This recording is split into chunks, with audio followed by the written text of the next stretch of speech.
Pilipino, wika mapagmalaya. Tayo Pilipino, wika mapagmalaya. Boses ng bayan, lakas ng ating bayan. Boses ng bayan, lakas ng ating bayan.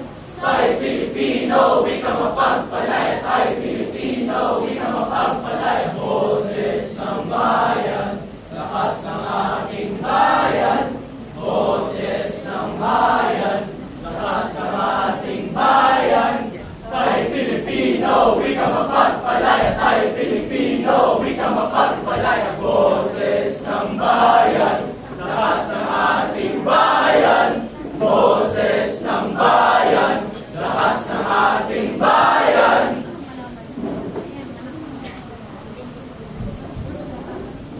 Bago bang masasaba kung sablay ang napimpala ng milenyang mapag-imbot?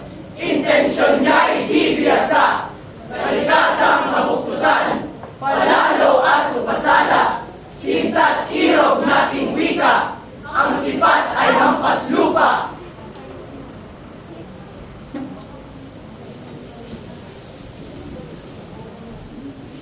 Siglo itong 21 na lumalatay, munting sisiw sumisiya, pagkat takdo ay pinatay. Sisihan iyong ilog, di marinig pagkat patay. Unawang minusabos, popular na sumasablay, sumasablay, sumasablay.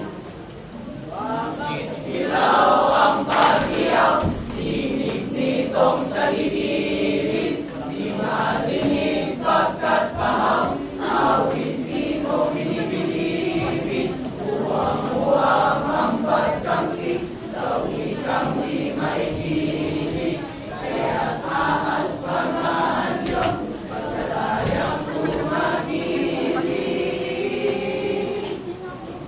Sa isip itong buo, kung nais ay pagbabago, mag-umpisa sa paggamit, itong wikang makabago. Pilipino ang gamitin, sasalig na siyang sentro, magsasalig na sanayan, mabubuhay itong mundo.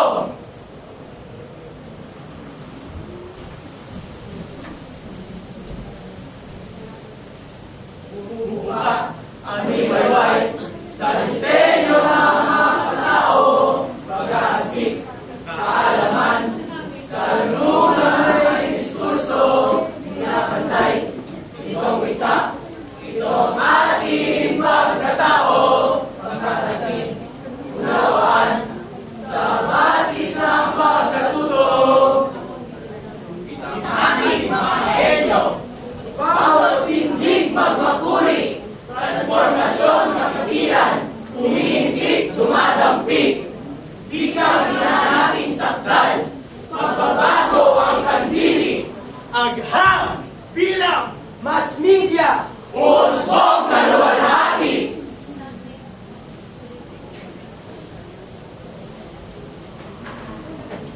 Ikling itong palamanang, sa wika niya'y nakasangan, pagbabago ililibo, hindi siya kasangkapan. Revolusyon ng Kapitol, pagbabalang kalendaryan, upang hindi lumaganap, pagkat ng kamamahan. Magmalakting magtampisaw, Pilipino ay disiplina, hari